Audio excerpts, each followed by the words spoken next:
And gentlemen, this is J.R. Moore coming to you live from deep in the mountains of the Missouri Ozarks. On Friday, the 8th day of November, year of our Lord 2019, welcome to the John Moore Show. We begin our shows with something that Alexandria Ocasio-Cortez would just as soon leave the room when this happens. In fact, she might. That would be the Pledge of Allegiance. I pledge allegiance to the flag of the United States of America and to the republic for which it stands, one nation, under God, indivisible, with liberty and justice for all. Prepper tip of the day, I encourage all of you to check your car kit. You got more than one vehicle. Each automobile, truck should have its own car kit, customized for your needs, the region you live in. Obviously, if you're in Mississippi, it'll be different than if you're in Minnesota. But check that car kit, make sure everything's in there you need, that it's in good condition and ready to go. Typically, we have Tom Berryhill call in on Friday mornings. It looks like he has not yet called in. If he does, we'll be visiting with him and talking about emergency survival communications. Well, we had a J.R. Moore radio show meetup last night down in Benton Square in Rolla, Missouri. Had some new folks show up, regulars show up. It's always a good event. It's a social event. It's a networking event. It's an information exchange. And it's a lot of fun. We've been doing this now for, 4 or 5 years, something like that. Several different venues, but this venue's been a very pleasant one, and we get along good with the management and the staff, and it's a lot of fun. I found out recently that one of my neighbors is not really interested in radio communications. It doesn't surprise me. He's his own man, and he's just interested in what's going on in this neighborhood. That's unfortunate. I'm sure there's many people like him that don't care what's going on outside our neighborhood, outside our county. Probably a lot. And I respect that if that's the way they feel. It's not my job to change their mind. I do feel a responsibility to let them know that that's not wise, that knowing what's going on outside the county could literally be a matter of life and death, literally. And that's what we talk about on Fridays, is emergency survival communications. I was introduced to the concept of how important it is when I was 20 years old in Vietnam during the Tet Offensive. We were desperate for news of what was going on. The Army radio station kept broadcasting, thank goodness, so that it gave us some knowledge of what was going on around the rest of the country, even though it was censored, of course. Of course it was censored, because the enemy could listen to it also. But that human characteristic of wanting information is pretty ubiquitous. It really is. It's almost universal. And even my friend, my neighbor down here, even though he proclaims he's not interested now, I'd say there's a high likelihood that during a crisis he would be quite interested in knowing what's going on outside our little community of Davisville, Missouri, outside of Crawford County where we live. I'd say that's highly likely. I'd say it's also highly likely that all of you out there would find yourself in the same situation. So let's say there is a short-term, 3 days or less crisis, or a long-term, where it would be 4 days, 4 weeks, 4 months. You're going to be wanting to know what's going on. You can count on it. Well, how would you do that? Well, the most efficient way are these modern hand crank radios. They can pick up AM broadcasts, FM broadcasts, shortwave, and the weather frequencies, the weather station frequencies. That's a lot. That's a lot. And they've gotten very compact, very efficient. In addition, these hand crank radios. They have a little solar panel.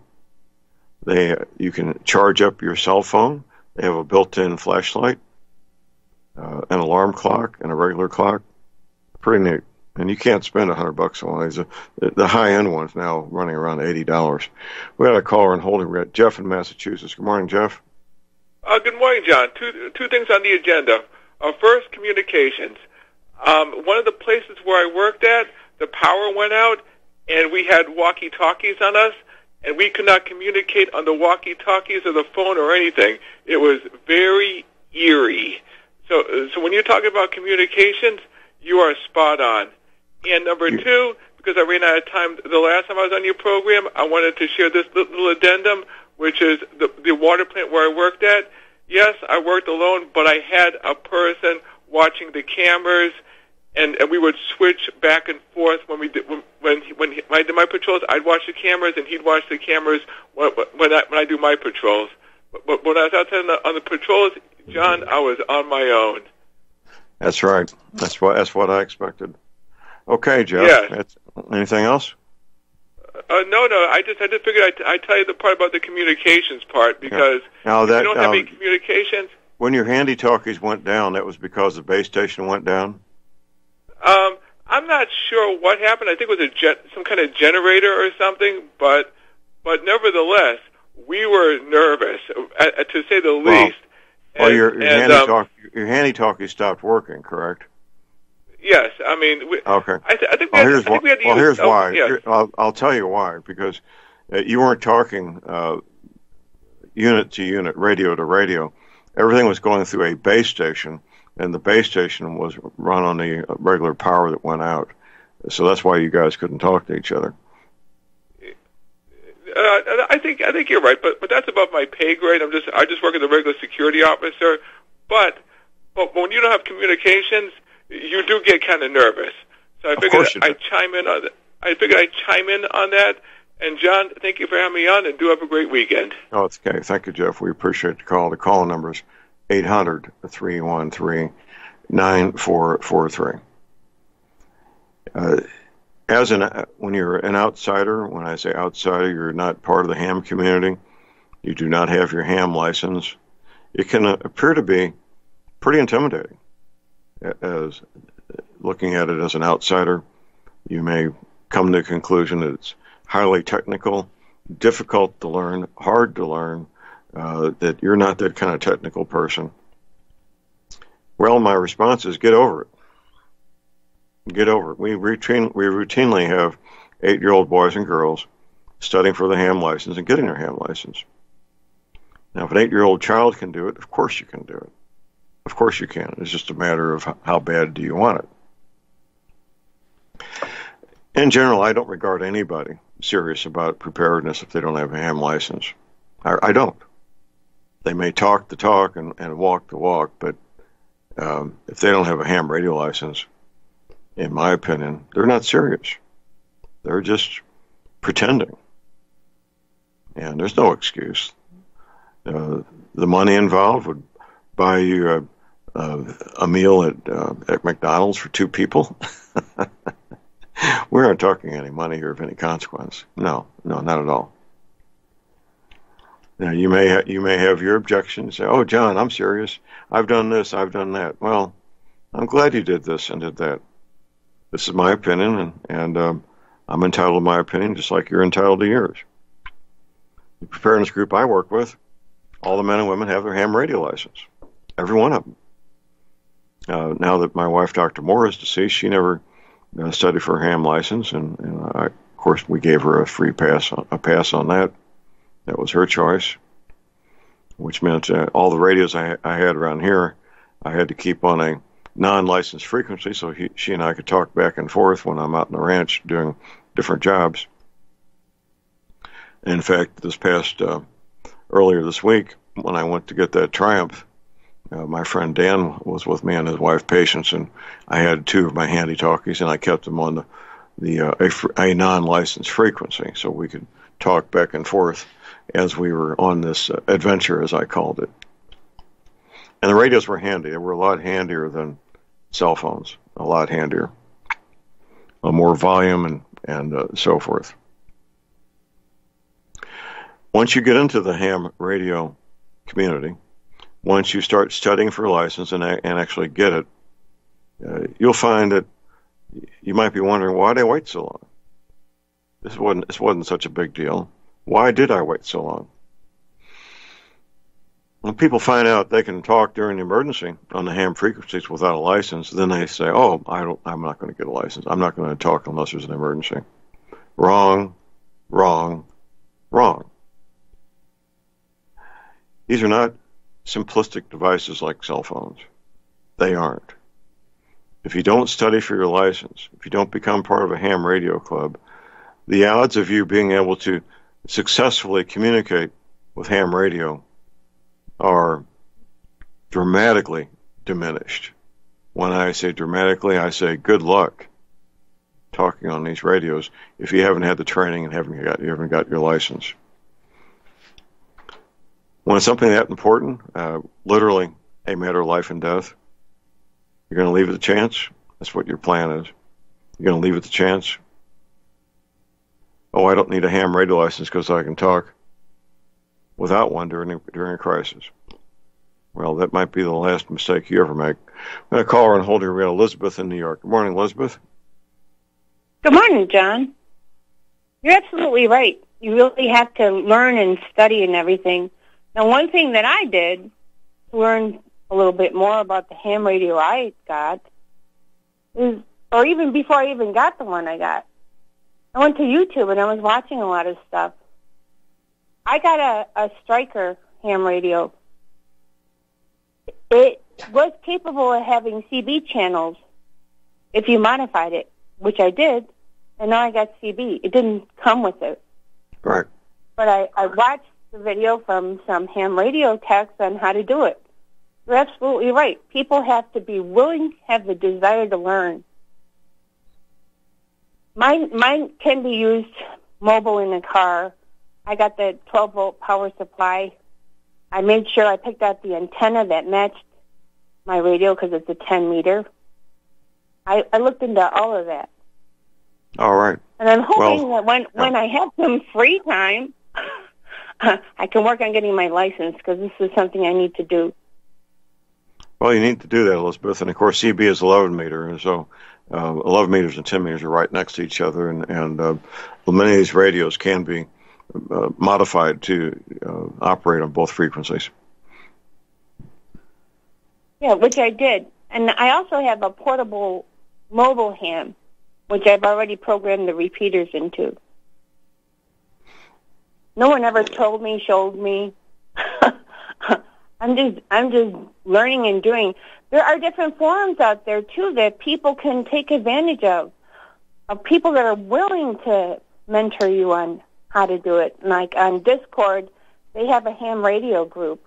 In fact, I was uploading a lot of stuff when I was on Discord a while back for people wanting to learn and get into it.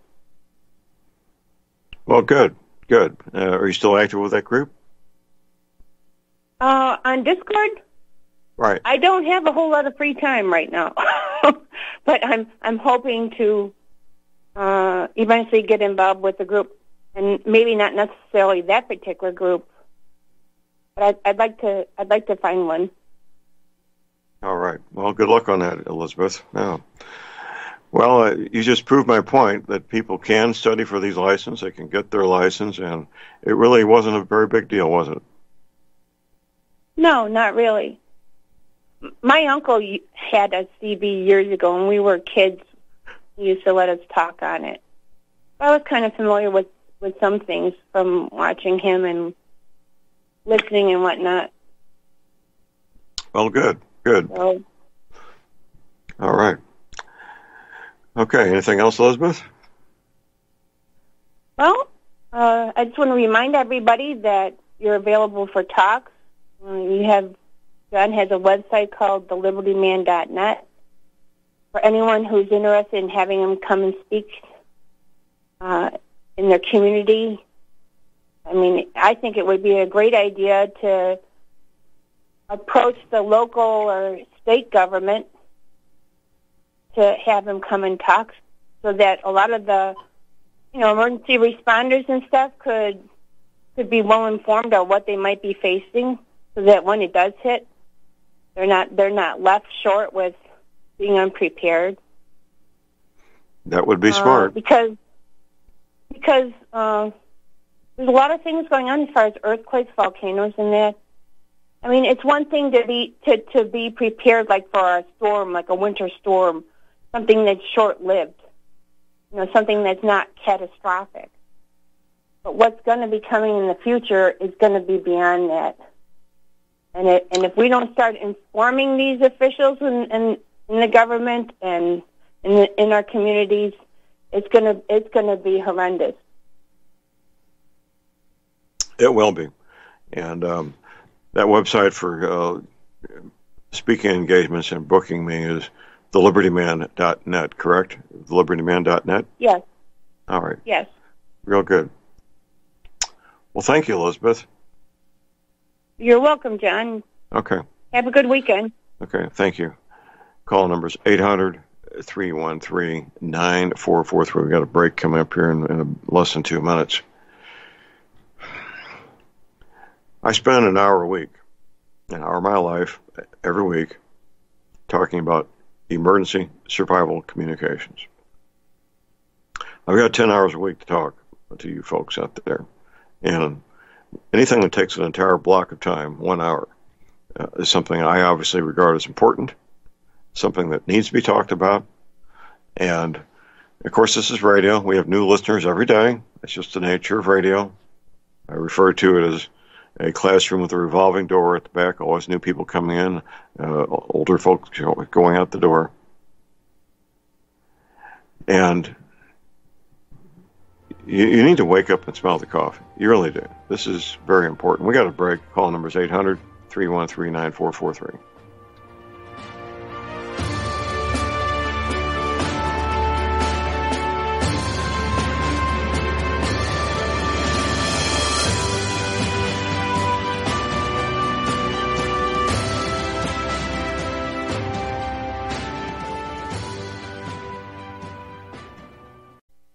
Tired of being lied to by mass media? It's growing more and more apparent today that news is received less and less through standard media outlets. Even with a growing audience every day, RBN is beginning to direct more efforts into social media. Social media and the use of the internet is fast becoming the primary source of people for news, regardless of demographic. RBN has set out to provide some of the best news on the internet through republicbroadcasting.org, and also has begun to use the tools to our advantage by way of social media. Republic Broadcasting is now operating a Facebook page to function as yet another avenue to have our collective voice reach new audiences across not only America, but across the globe as well. The Facebook page features not only news, but also an RBN player to listen to our broadcast. Get involved by visiting facebook.com/Republic Broadcasting and liking our page and share it with your friends and family, because you can handle the truth.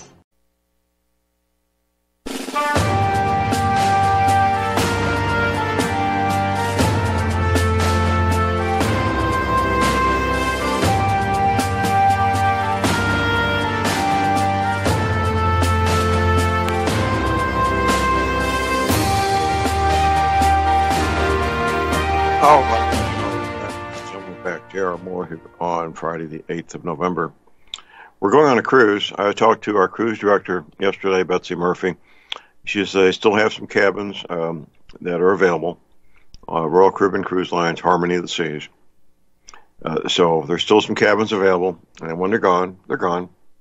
We're going out to sea Sunday, the 9th day of February, return a week later on Saturday, the 16th. I have a speaking engagement in Orlando the Saturday before we leave on Saturday, the 8th day of February. We'll be making announcements on the venue and where to get tickets on that.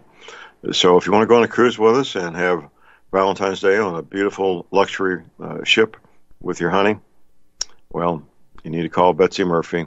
Make your reservation. Here's Betsy's telephone number twice, slowly, 636-530-9502. I say again, 636-530-9502. Leon Green, of course, will be with us.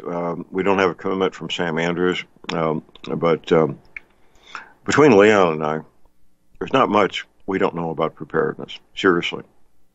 Between the two of us, there's not much we don't know about preparedness. We'll get into great detail during that cruise to every aspect of preparedness. So it'll be a lot of fun. Call number is 800-313-9443. We talk about emergency survival communications. I've been at this quite a while. I studied for my ham license in the fall of 1994. I had an executive protection detail I was involved with. I was on the road a lot in that capacity, and I kept my study guide handy whenever I had some downtime. 15 minutes here, half an hour there. I would pull out that study guide and study for my ham license, and I did pass my test the first time.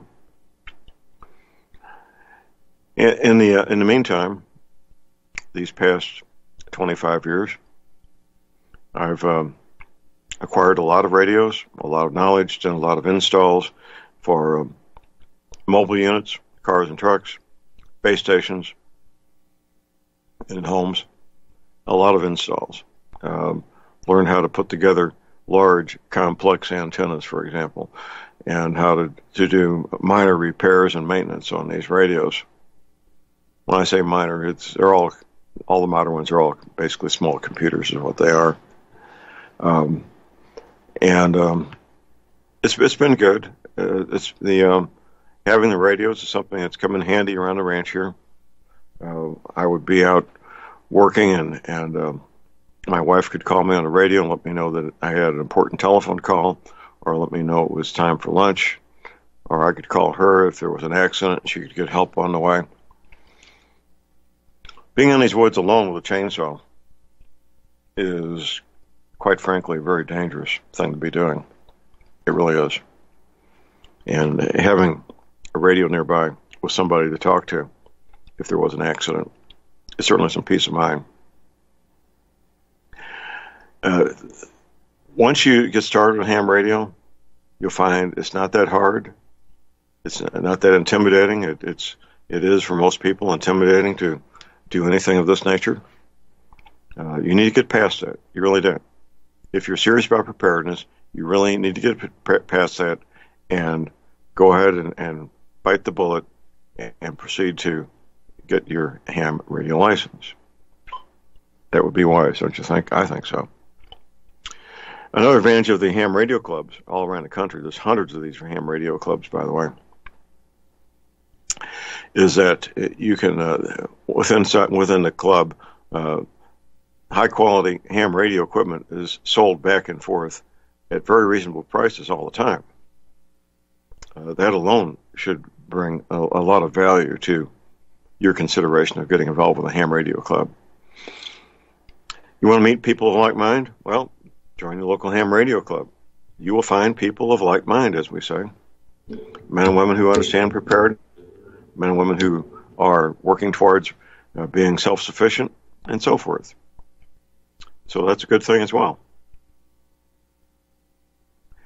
So there's a number of reasons to get involved in ham radio. There really are. You'll have people that will volunteer to help you do installs, volunteer to help you get antennas up at your home. Of course, you're expected to do the same thing if they need help. Of course you are. That's the nature of any volunteer organization.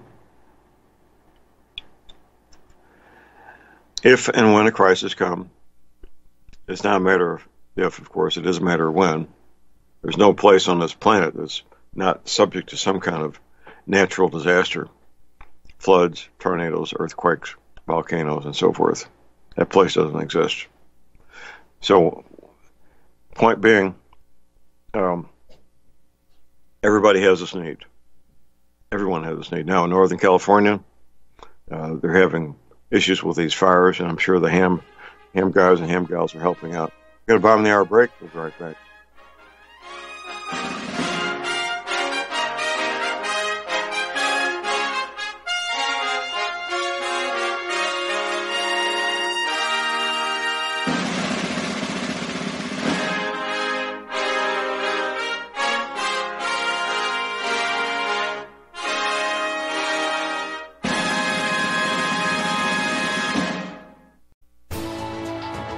You are tuned in to the Republic Broadcasting Network. Visit our website by going to republicbroadcasting.org.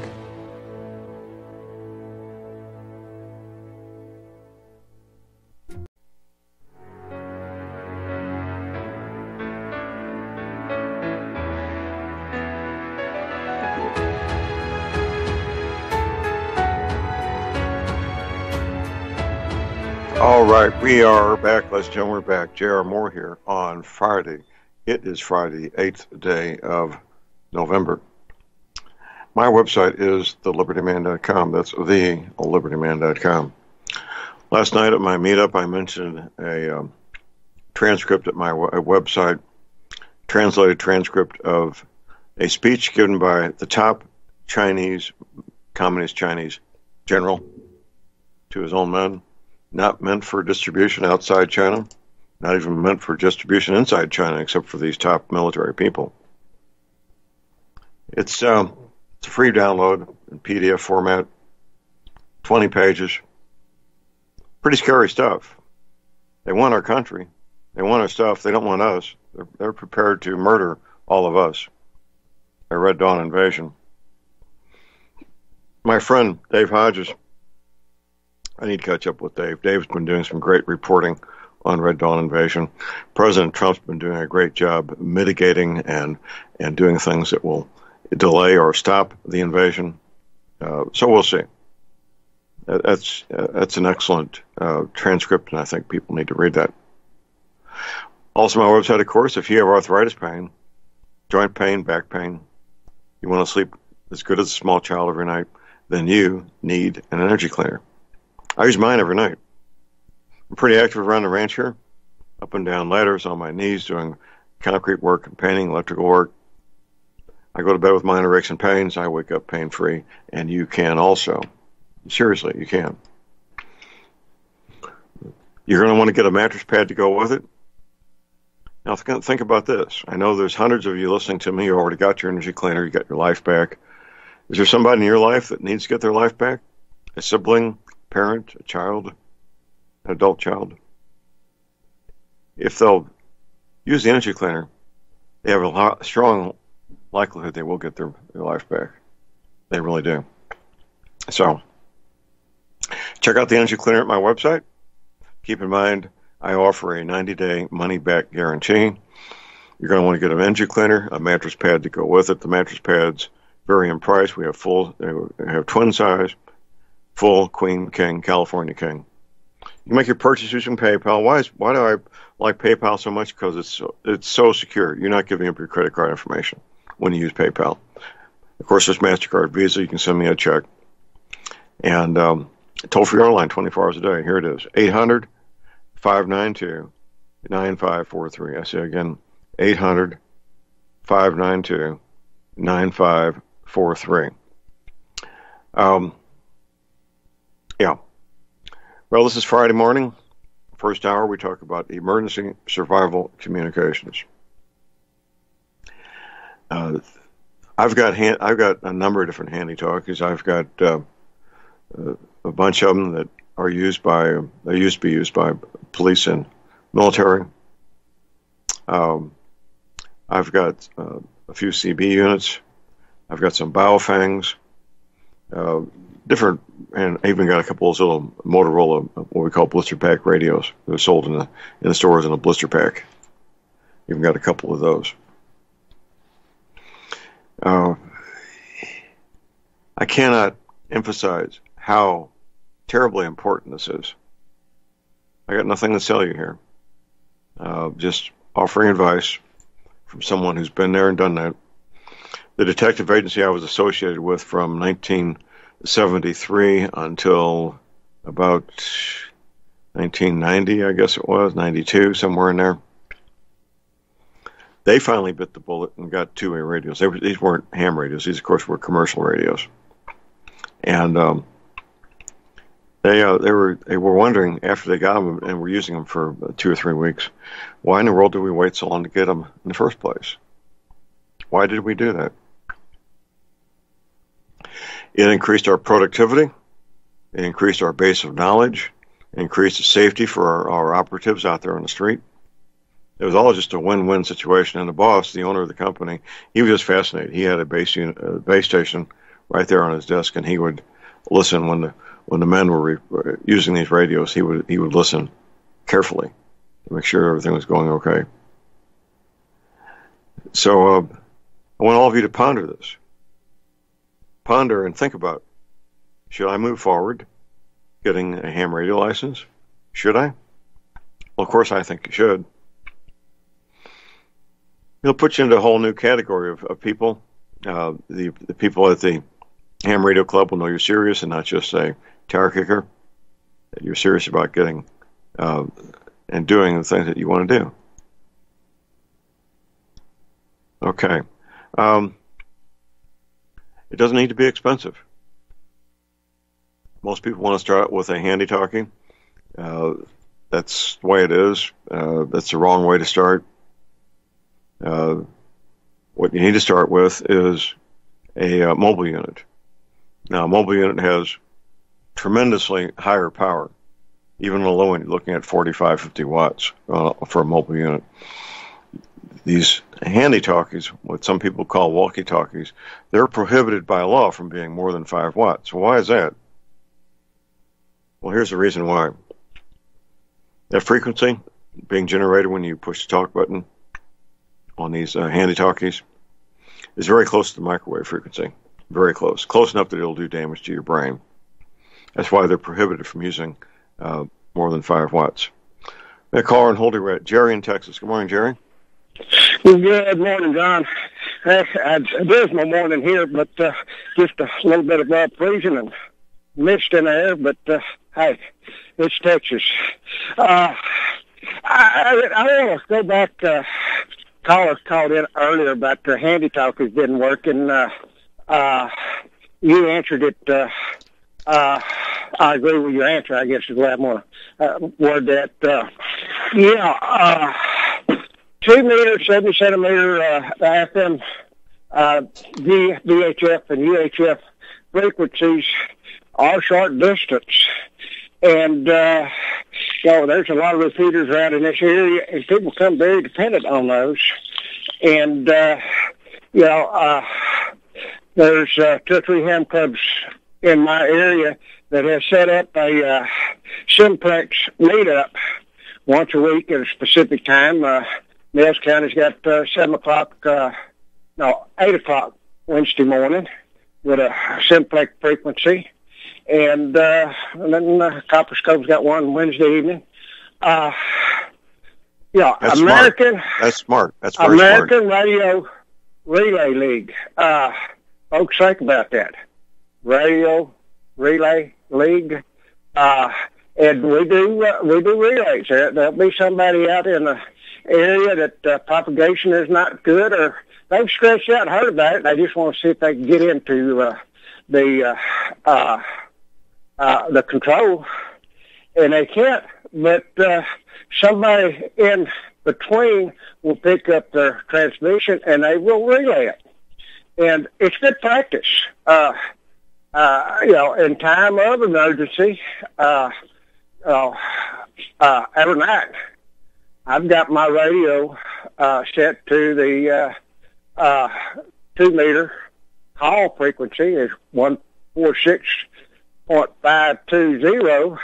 That's national call frequency that all ham radio operators should be aware of, because it's set up for emergency communications and what have you. If they're traveling and go to an area and have car troubles, or whatever the situation is, just want to talk to somebody to stay awake, they can call that and on that frequency, and somebody will pick them up, and they'll go over to another frequency or go to a repeater that works a little better, a little longer. But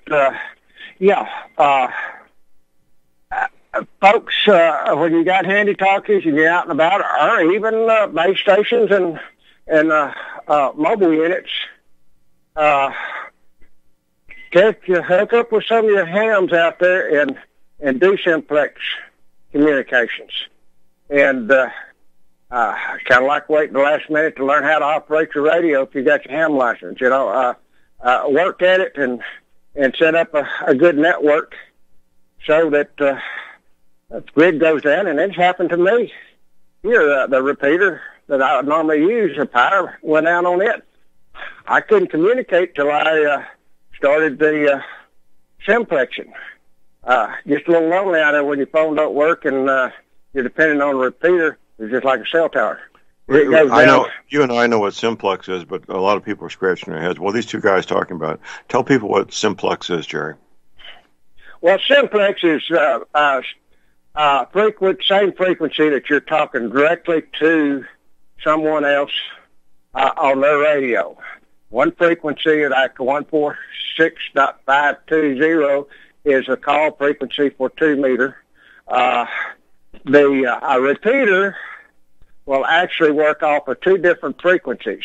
One is a receive, and the other one is a transmit. You have to program your radio, if it's programmable, to be able to communicate with that repeater so that you can repeat or communicate with other hams. Is that good enough, John? That's pretty good. Yeah, it's the Reader's Digest version is direct radio-to-radio communication without using a repeater.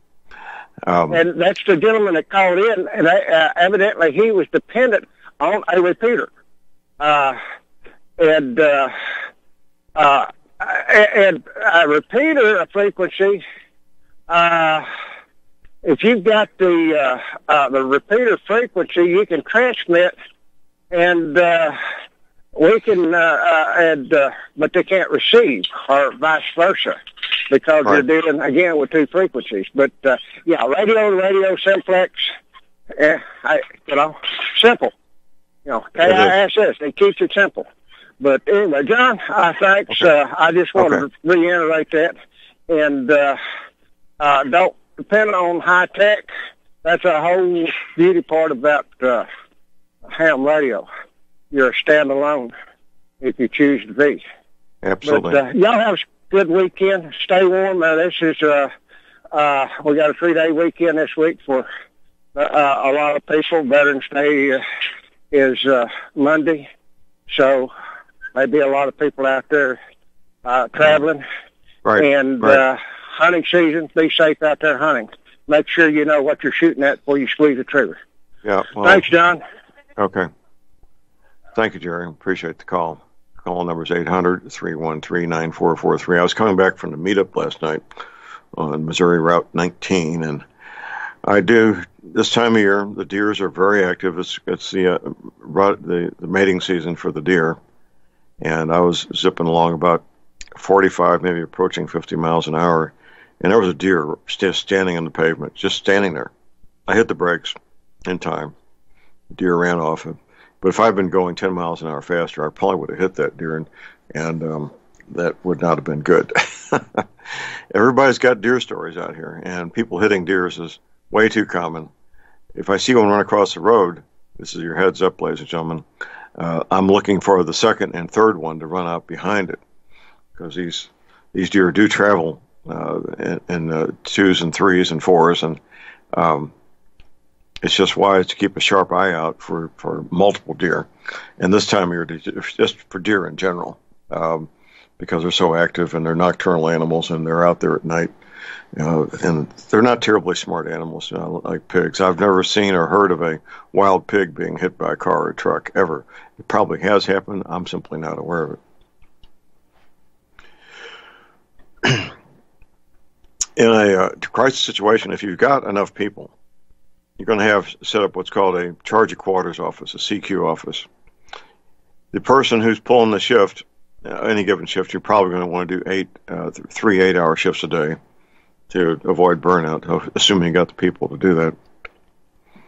The person at the charge of quarters, they can be disabled as long as they can talk. They can be very old as long as they can talk. They can be very young as long as they're having a high enough IQ to do the work. So what's doing the work? Well, it's the charge of quarters keeps track of where everybody is so that everybody's findable. Charge of quarters is responsible for issuing an alert if one needs to be alerted. It could be any number of things. A a big old cast iron school bell, an air horn, or a siren, whatever it might be. So it's an important position. And people who are too elderly to get out and do very much physical, it might be a good position for them. Somebody who's disabled, you could be legally blind and do quite well at this because so much information comes in on the radio. So it's an incredibly important situation there, the charge of quarters person. And the charge of quarters office is where you're going to have your base stations for your radio communications locally and your shortwave receiver and so forth. If your internet's still up and running, obviously you could have the internet connection there too. And basically where all your communications, that would be the hub of all your communications. That's what it would be, your charge of quarters office. Very important, not optional. Now, men can do it, women can do it, mature teenagers can do it. No reason why not. I don't know what's coming. I know what the possibilities are. I know that men I've worked with for years. I've been doing radio since about 1995. I started interviewing Steve Quayle about 1997, 98, along in there. And the men I know and the men I trust share my concerns. We've all got our own private sources. My concern is that there will be massive civil disorder in a year, almost a year to the day. They may wait until the weekend, but you don't know what they're going to do. The people that do know aren't talking. So, will there be civil disorder in this country followed by civil war? I don't know. Is it possible? Of course it's possible. All the chessboard pieces are being placed on the chessboard to carry this out. Dave Hodges, I mentioned earlier in the show, is one of the men doing a great job documenting this and putting out excellent alerts, both in written form and video. He now has his own little TV studio thing. So, word to the wise is be prudent. You know, even if you got a limited budget, you can pour out 2-liter soda bottles, rinse them out several times with warm soapy water, get all that soap residue out, and you can store up water in 2-liter soda bottles. That's the kind of plastic that does not deteriorate, at least if it's kept in the shade. You're going to get rice and beans. You will. Here's our bottom of the hour break. We'll be right back.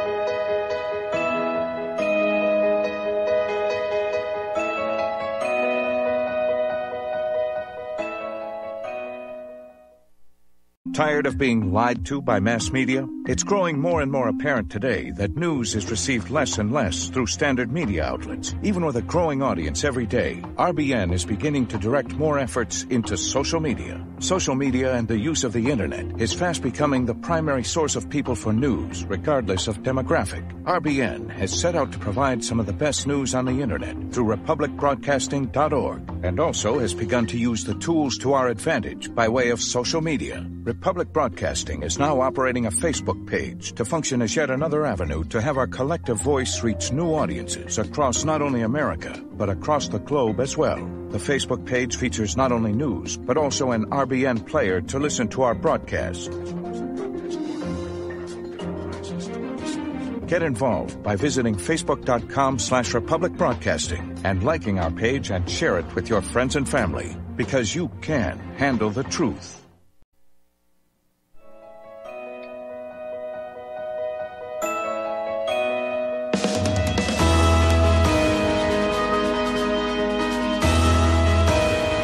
All right, we are back, ladies and gentlemen. J.R. Moore here on Friday the 8th of November.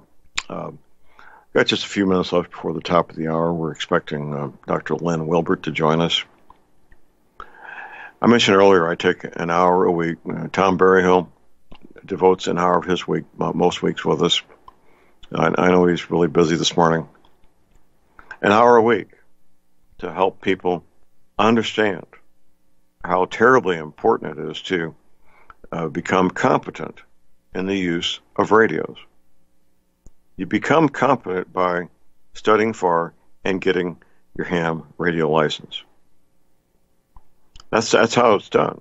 And you can deny that, you can question it, you can do whatever you want. That's how it's done.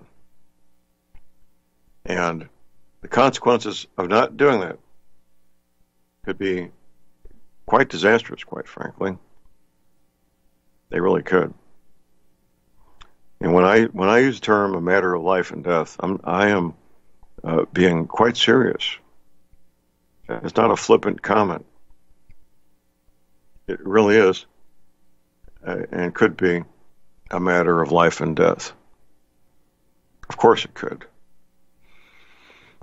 So you listen to us every week, and you either move forward to accomplish this goal, or you don't. I don't have an emotional attachment to the outcome of this. I don't have an emotional attachment to what you folks do or do not do. That's your choice. I respect it. No, my job is to inform you and educate you and let you know how important it is, how you need to move forward and get this done, get the equipment, learn how it works, and, of course, also do the same thing with encouraging friends and family you want to talk to so they have the same level of competence and they have compatible equipment and you can actually talk to each other. That would be a very wise thing, don't you think? I think so. So just do it, right? Just do it. Was that the Nike commercial? Just do it.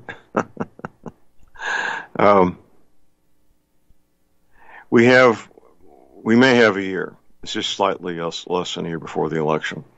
A year from this past Tuesday will be Election Day 2020. You can do a lot in a year if you put your mind to it. You set some reasonable goals that can be accomplished, and this is one of them. Studying for your ham radio license and getting it and getting the equipment within this period of time, it's reasonable, it's doable. Of course it is. Now this year, it will fly by. Last night at the meetup, I mentioned how I'd been gone for a year and a half, taking care of my wife, and look how fast that went. It went incredibly fast. So time's a wasting. Some of my rancher friends will say we're burning daylight, when I get out and on the ranch and repair a fence and take care of the cattle and so forth. Here's our top of the hour break. We'll be right back.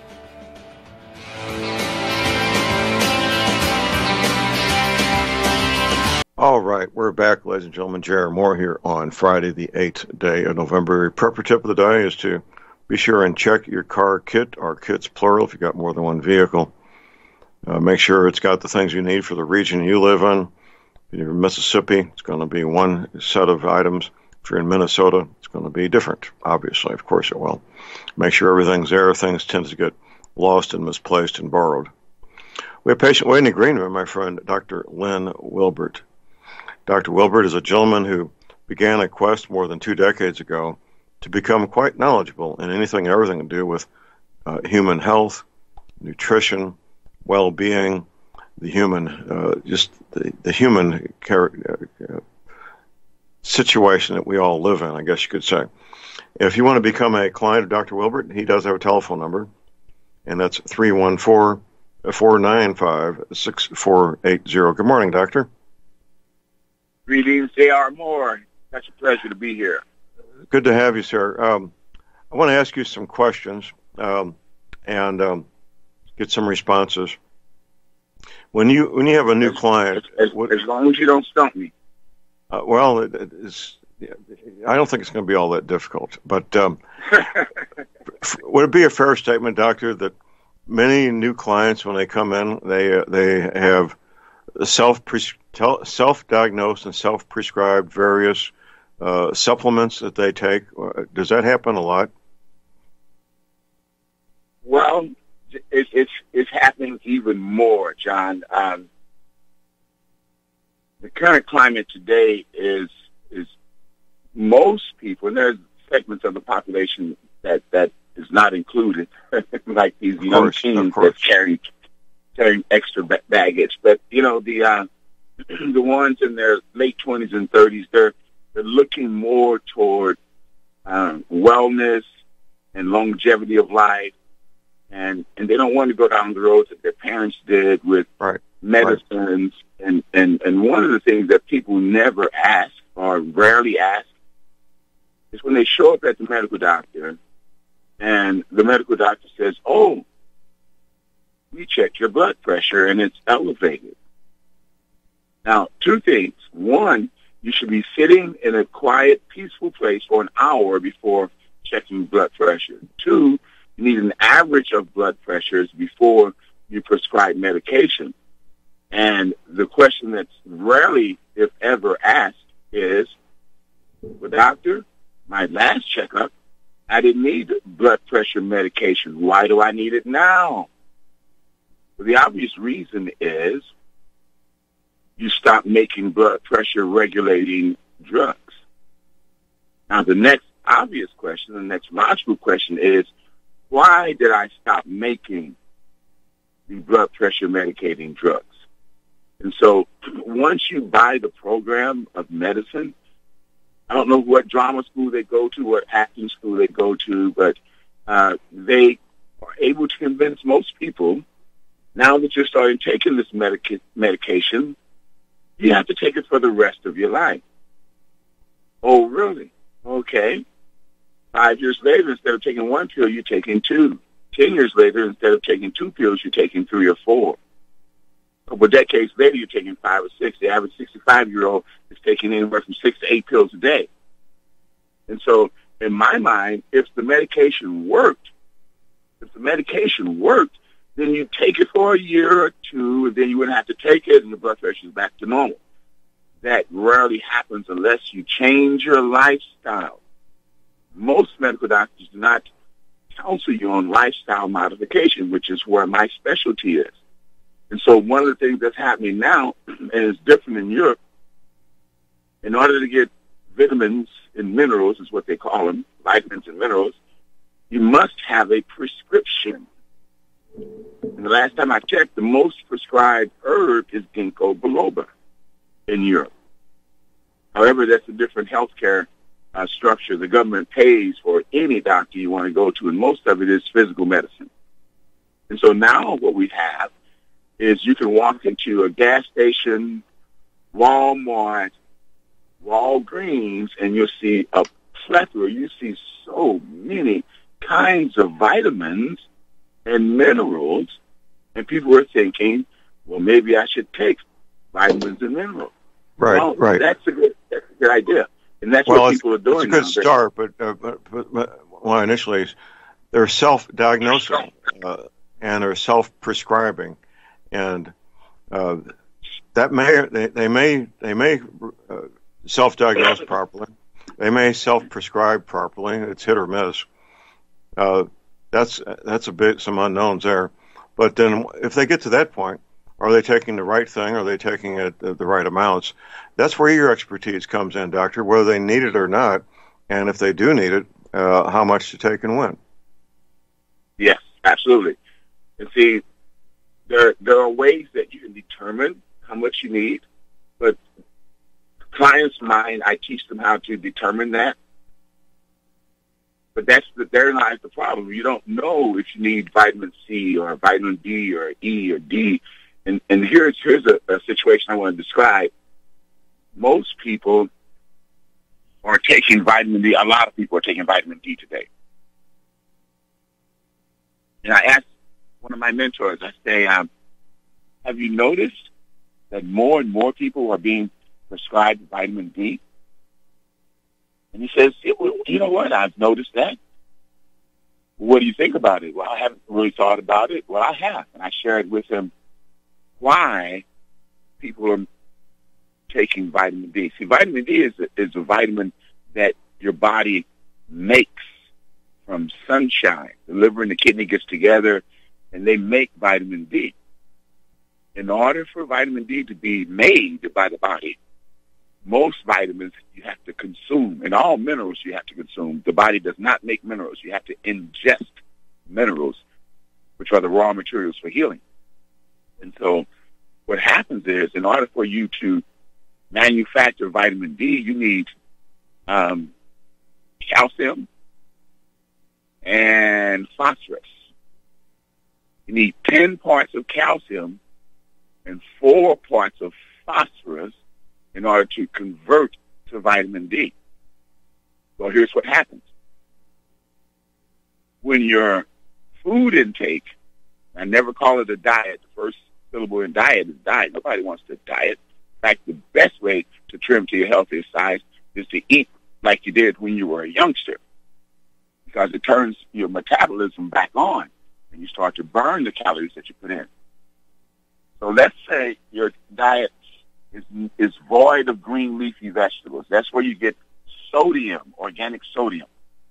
Green leafy vegetables come from, they provide organic sodium and other minerals, but organic sodium is the most important because that is the preferred Rolls-Royce mineral that the body uses to buffer or neutralize the acid that we make from living, not to mention the acid that we create from thinking or any of that. And so now you've run out of sodium.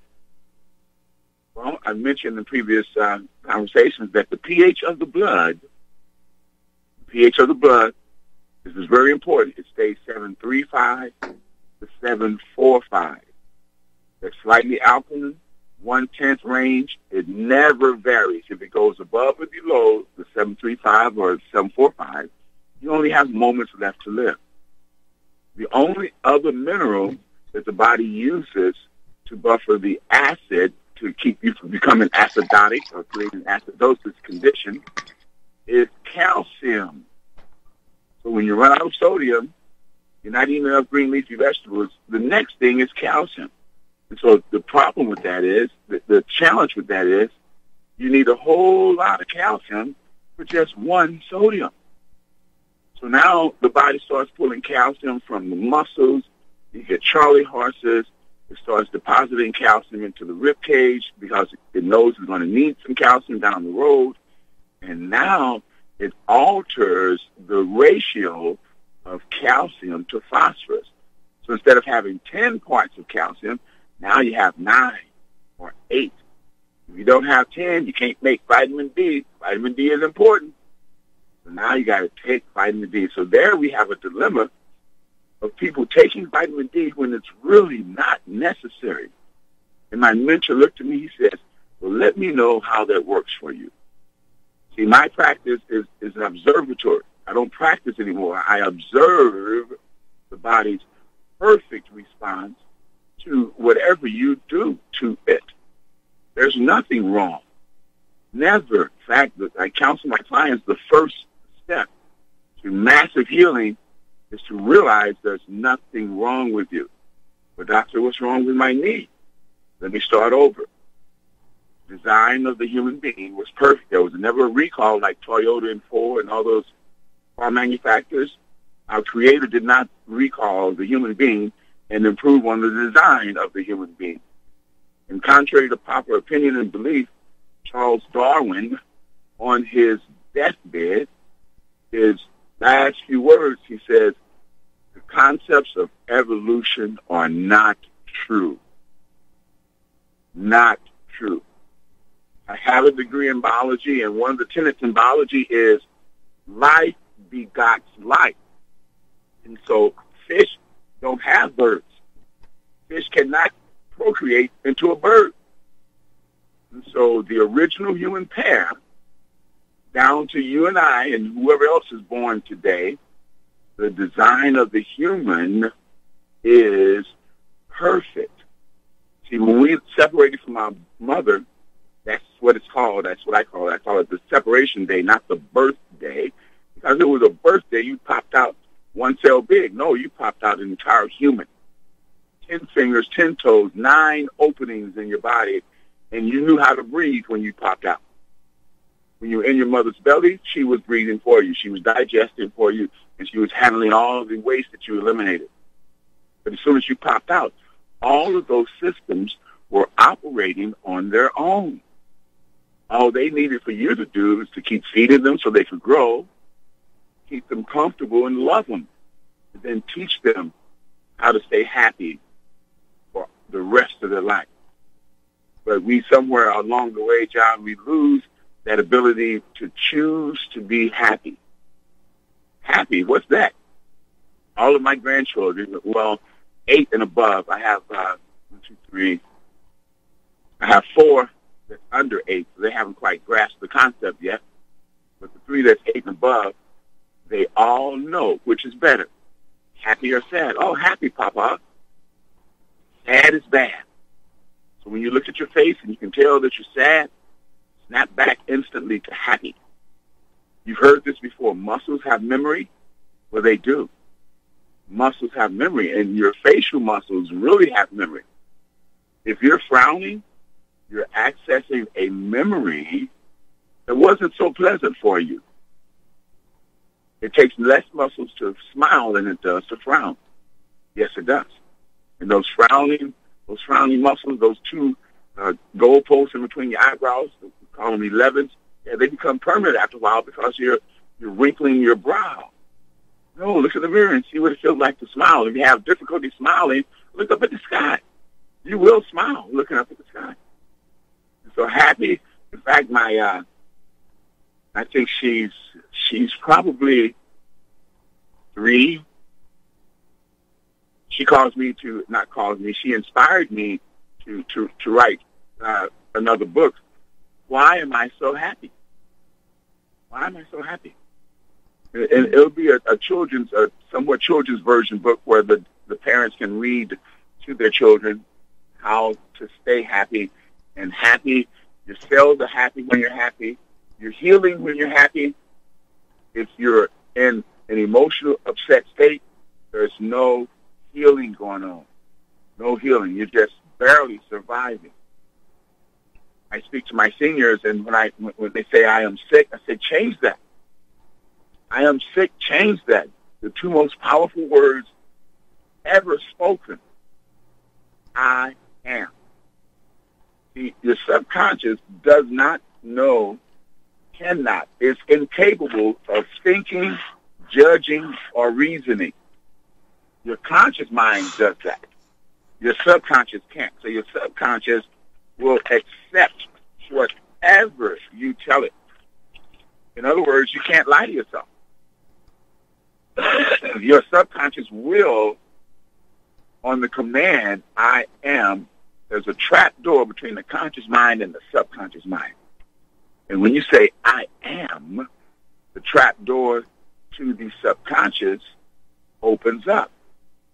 And whatever follows the I am statement, your subconscious believes, acts on, and brings to fruition instantly, even though there may be a time lag. Remember, the subconscious doesn't know linear time the way we count. Today is the 8th, tomorrow's the 9th. No. Your subconscious doesn't know that. From the moment that you were created as an energy being, your subconscious was full grown. Your subconscious now is in charge of your survival system, your healing system. It does not know what condition you think you have. It only has one task, survival of the organism, no matter what. And so when you toss things at it like less than positive emotions, did you know humans weren't supposed to have a less than positive emotion? I didn't know that, Doctor. Yeah, we weren't supposed to. We don't have a system designed to handle the toxicity, the acid associated with a less than positive thought. And so what happens is, as we, get past 2 years old, where the conscious mind is fully developed at 2, that's the smartest human person on the planet is a 2-year-old, and then they start to grow and learn based on what they've learned up to this point. Now, the infant, up until 2 years old, the infant, whatever they feel or see or feel, they interpret it as truth. That's why the first 2 years of life, be careful who your children associate with. Always be in a happy, positive mood when you're around your infant. They'll pick up on that vibe. They don't even know what happy is. All babies love me. All babies love me. I mean, I haven't found one that didn't. Hold that thought, Doctor. Hold that thought. We got a caller on hold. We'll be right back.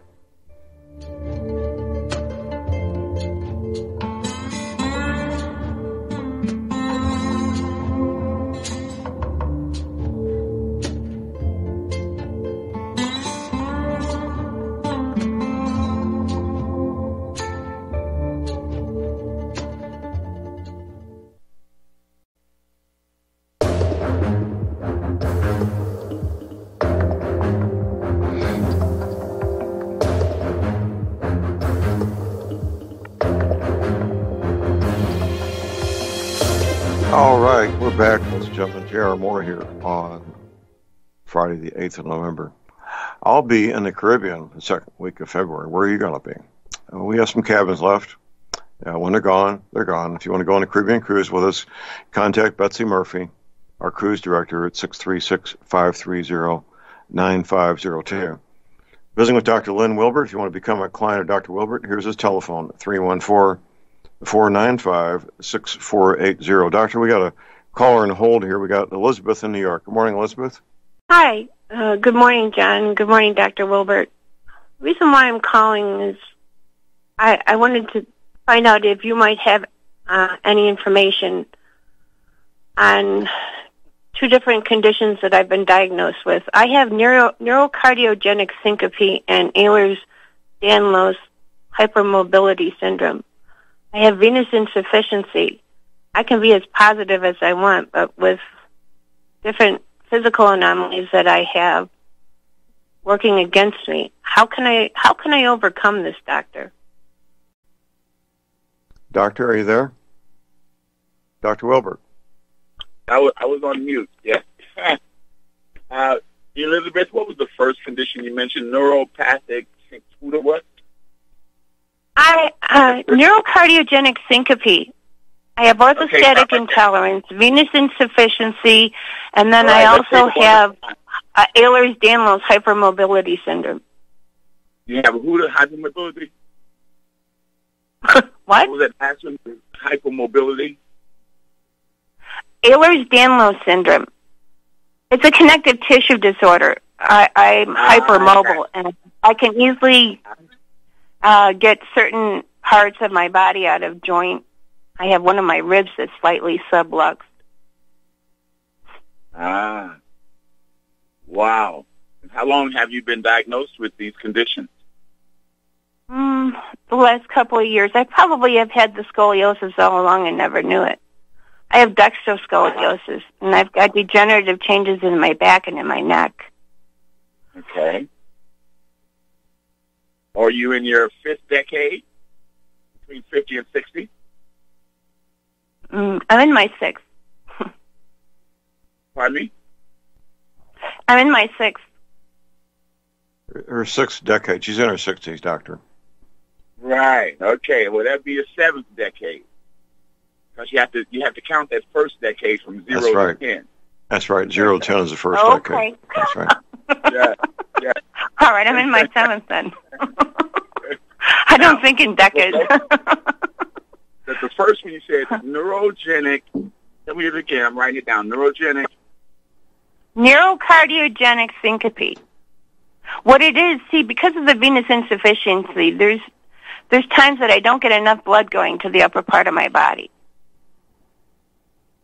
And with my veins, I have 3 different venous systems that are refluxing, which isn't helping either. And I'm concerned, I would almost like to get, I don't know if there's some kind of repair that they could do on my veins to improve the blood going back up to my head, because I sure would love to get my freedom back. Yeah. I'm pretty much housebound. Well, let's start with the first one, neurocardiogenic syncope. syncope is the pulsating rhythm of your heart. And your heart is the most important organ in your body. And so your body will do anything to support the heart. When you say it's neurogenic or neurocardiogenic, that's not true. That's not true. The heart doesn't tell itself to speed up or slow down. The heart doesn't regulate its rhythm. It has three distinct electrical systems that the rhythm is automatic. I can take your heart out of your chest, put it in a petri dish, and it'll beat by itself. The heart has a system that controls its rhythmic syncope, its rhythmic synchronicity. If Dr. Wilbert? Yes, I'm here. I went to Dr. Grubb out in Toledo, Ohio, and he said that he has discovered that it has something to do with the mechanoreceptors of the heart. This is who I went to. He's one of the lead doctors on the syndrome.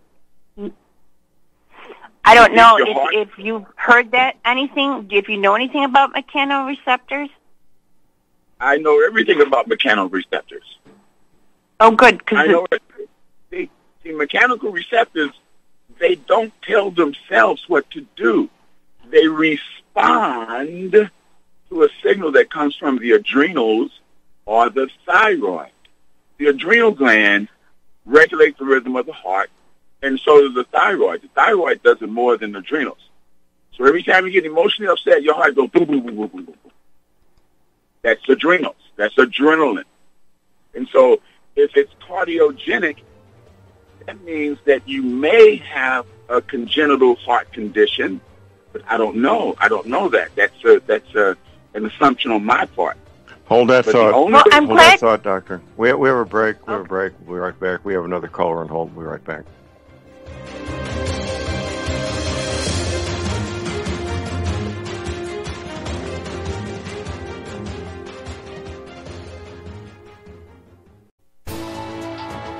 You are tuned in to the Republic Broadcasting Network. Visit our website by going to republicbroadcasting.org.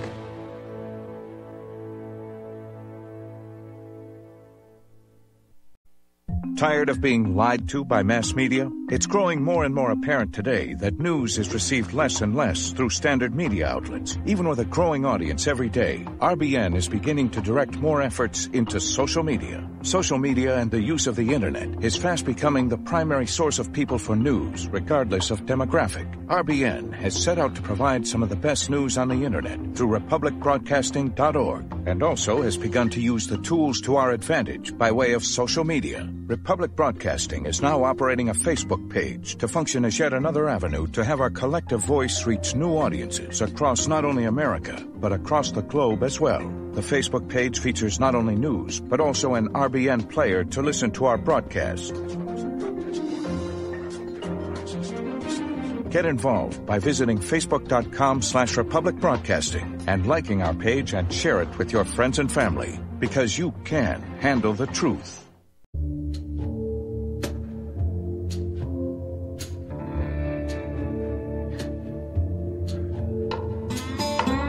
All right, we are back, ladies and gentlemen. We're back. J.R. Moore here on Friday, the 8th of November. My website is thelibertyman.com. That's thelibertyman.com. Got a huge Ozark cave listed for sale at my website. You could build a couple of houses inside this thing. It is massive. Very unusual, to say the least. Also, my website, if you got arthritis pain, you're wondering what to do about it, well, the energy cleaner will help. If it doesn't, keep in mind I offer a 90-day money-back guarantee. That's what I do from me to you personally. You heard Steve Whitman yesterday. If you didn't, first hour yesterday, Steve Whitman told his story. We try to get him on about 3 times a year to tell his story about how the energy cleaner saved his life and how he recovered so quickly from being shot 3 times with a pistol, 45 caliber pistol. Rapid recovery, rapid to the point where the doctor could hardly believe her eyes. $285 shipping included. The mattress pads that go with it, they're vary in price. twin size, full, queen, king. What a great gift. You already have your energy cleaner. You got your life back. You probably know somebody that has arthritis pain. You probably know somebody that's not getting a great night's sleep. What a great gift for them, an energy cleaner and a mattress pad. You can place your order right there at my website using PayPal, MasterCard, Visa. You can call my toll-free order line 24 hours a day. Here it is, 800-592-9543. I say again, 800-592-9543. Visiting with Dr. Lynn Wilbert. If you want a private consultation, don't want to talk about your personal medical concerns in front of 10,000 people, well, give Dr. Wilbert a call. He'd be glad to talk to you and get you going. 314-495-6480. We're doing a consultation with Elizabeth here, and Doctor, I believe you were responding when the break started. Yes. Again, Elizabeth, the first step to healing is to recognize that your system is designed to respond to the stimulus of lifestyle perfectly. It responds perfectly. So in order to get a different response, we have to do something differently. So first of all, you can say what you have, but it's merely a fancy description of your body responding perfectly to the stresses that you've had in life. Now, you're probably a chest breather as well. I want you to focus on, take 3 minutes, probably 4 or 5 times a day when you think about it, because most of the time your shoulders are holding hands with your ears, and when that happens, you're stressing. You're stressing, and so realize that if you've survived any experience that you've had in your life, even the most stressful one, the one where they took your heart out, threw it on the ground, stomped on it, and pummeled it and gave it back to you in that distressed condition, that one, you survived it, so you learned. You learned. If it didn't kill you, it made you stronger. Second is assign learning to every experience that you've had. Learning. And then be thankful and grateful for your body's perfect function. That's something you say every day. I am thankful for my body's perfect function. I'm working on it functioning more perfect, or perfecter, or whatever the word is. So remember to breathe. If your shoulders are holding hands with your ears, you want to lower your shoulders. Focus on the moment. That is the most important moment. Yeah, the one that just went by, most important moment. And if you're feeling distressed about anything, see, stress causes pressure. And when you combine the two, you have stressor. And the body knows how to deal with stress and pressure, but we weren't supposed to have it. Nature knows what to do with pressure. You turn a mountain into coal, and then pretty soon it becomes a diamond. Well, that's eons of pressure. They know what to do with it. But we as human beings, Elizabeth, I want you to be thankful that you're still here. I want you to be grateful that there's hope for you. There's hope for you. See, I detect just a little bit of hopelessness in your voice. Never give up hope. I don't know who the doctor you went to see in Toledo, but my response to that, the mechanoreceptors are only responding to the electrical signal of the nerve system. So in my work, what I do is I reprogram the nerve system. In other words, if you're working on a computer and you're using Windows 95, oh my goodness, you have no software support. And so in my work, I get your system, remember I said system, your nerve system, your circulatory system, your venous system, your blood system, we get it retimed, and then you are connected directly to source energy. And now you're operating on the latest biotechnical program available to humankind. See, your computer is stuck, and you keep feeding it information that keeps it stuck. I am not sick. I'm surviving. I want you to look into the mirror and look into your left eye and breathe. I'm not sick. I am surviving. My heart is the most important organ that I have. And my body does everything it does, it is for the survival of the heart, nothing else. So any itis, any syncope, any of those fancy words, throw them out the window. You say, what can I do now to help my body? What can I do now to help me heal? You spend more time in emergencies than you do healing. Now, scoliosis can be a congenital condition. Then again, it could be a functional condition. And what I mean by congenital, do you have all of your vertebrae, and are they whole? Or is some of the one or two of them half, or is that what's creating the scoliosis, or are your vertebrae intact? Have you seen the x-ray of your spine? Yes, it's pretty much S-shaped, but I have degenerative changes, and I have some slippage of certain discs. The other thing is it was interesting that you mentioned the thyroid controlling the mechanoreceptors, because I have antibodies that are attacking my thyroid. You did what to the thyroid? I have Hashimoto's. I have antibodies attacking my thyroid. Oh, so why are they doing that? Because your system is confused. Antibodies don't just attack the thyroid for no reason. They're confused. So you say antibodies? I attribute it to the vaccines. I think I contracted this autoimmune disorder through the vaccines years ago when I didn't know that they were bad.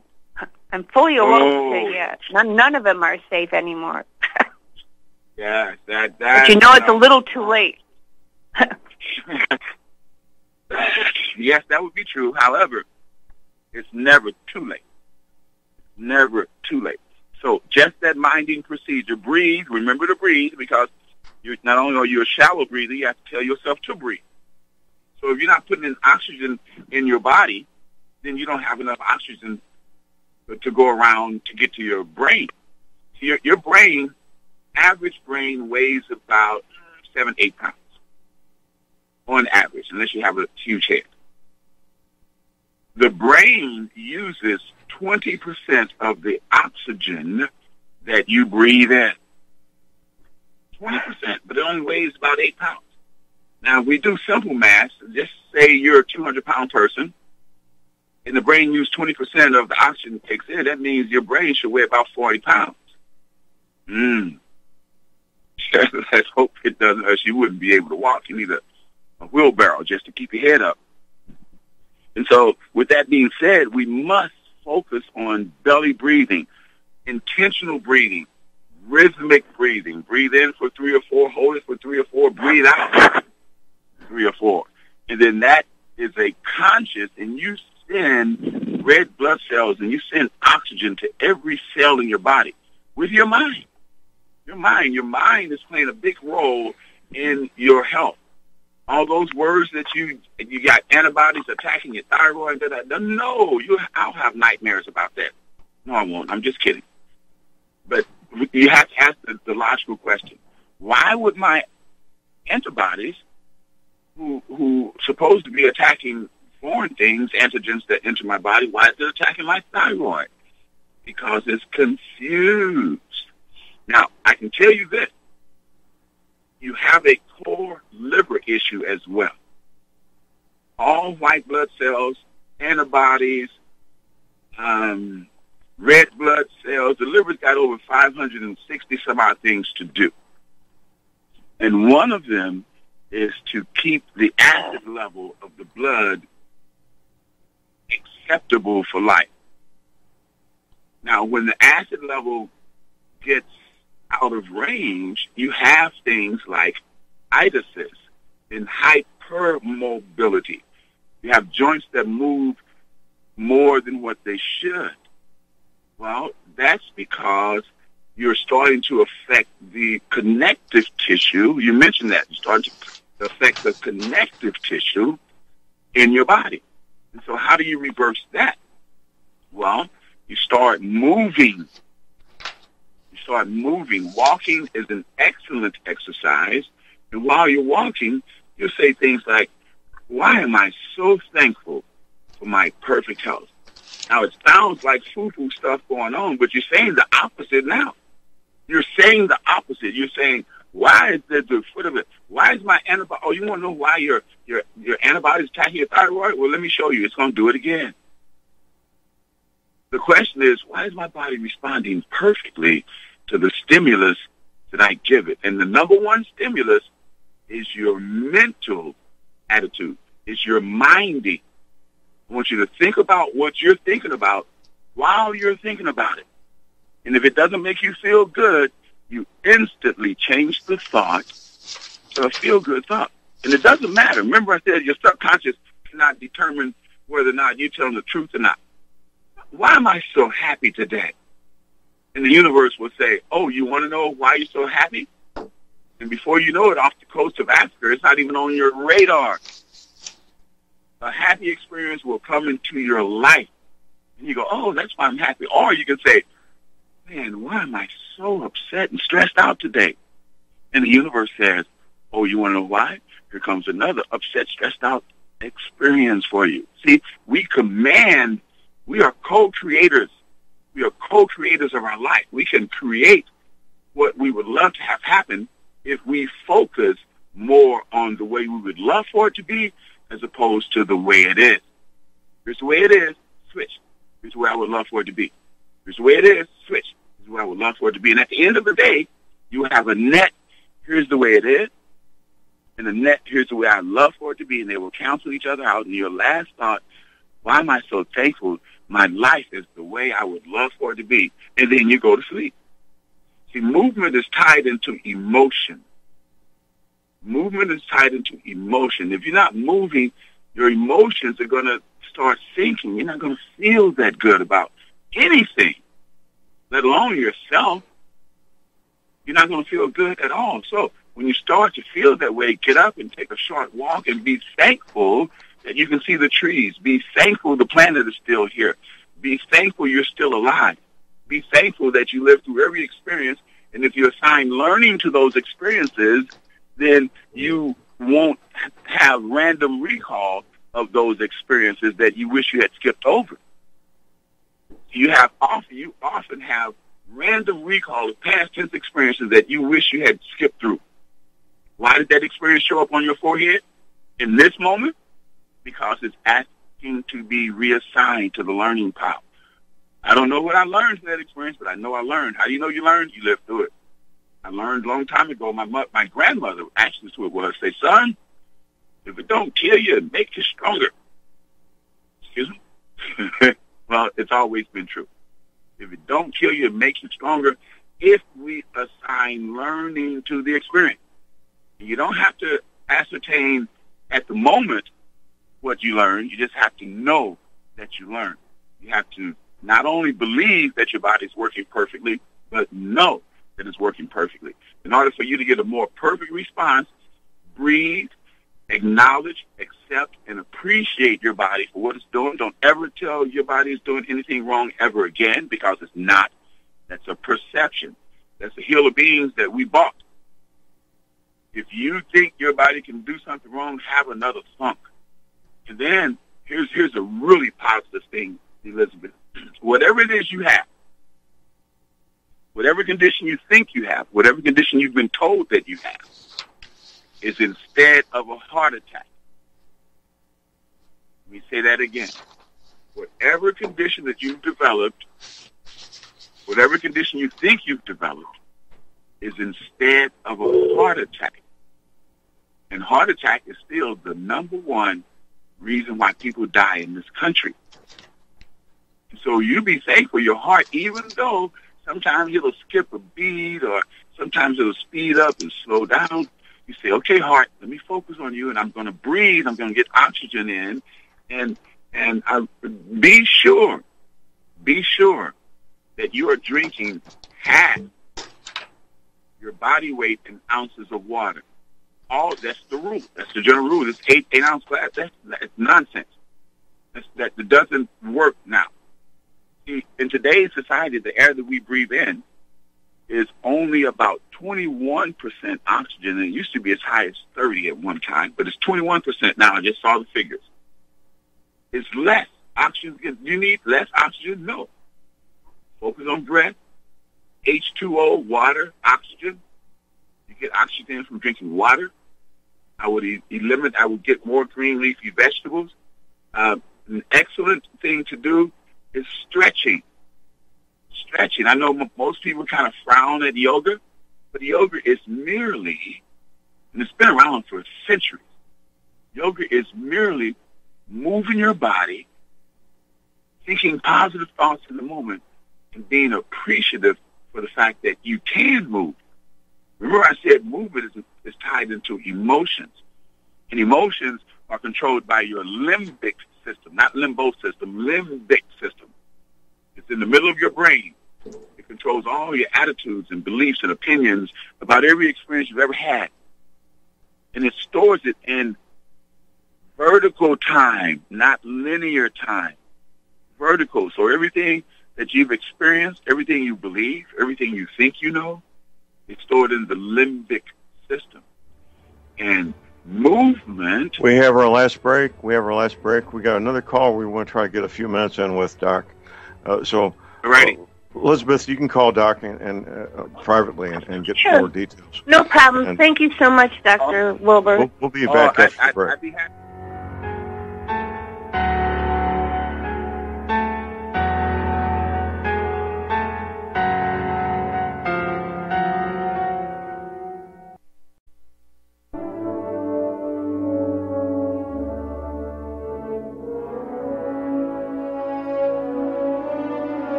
All right, we are back.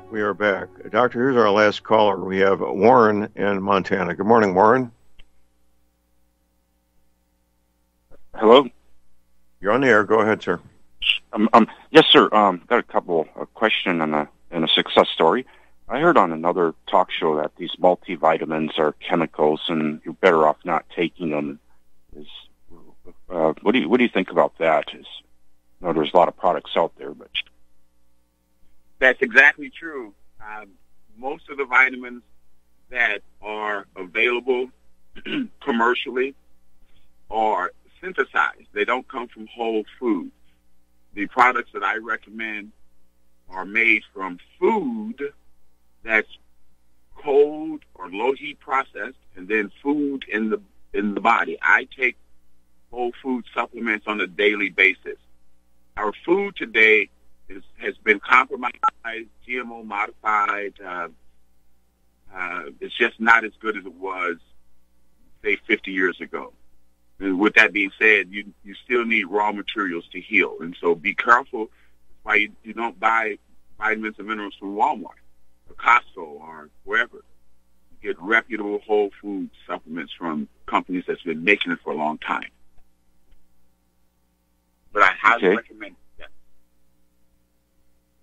Okay. Another thing, I had high blood pressure, and over several years, I had to get more medicine. It got changed 4 times.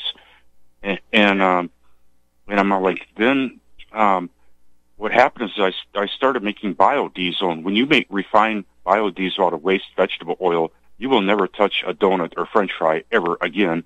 I quit all that stuff, and my blood pressure... It went down to my first prescription within the first week, and then now I'm off that. But that hydrogenated oil, just changing my diet took care of that. There you go. So, like I said, when you refine that oil, you'll never eat a French fry or donut again. It works good in my Dodge Cummins diesel for fuel, but not in my body. That's good information, Warren. That was your wake-up call, wasn't it? Yes. So yeah, that hydrogenated and partially hydrogenated stuff, it will take you out.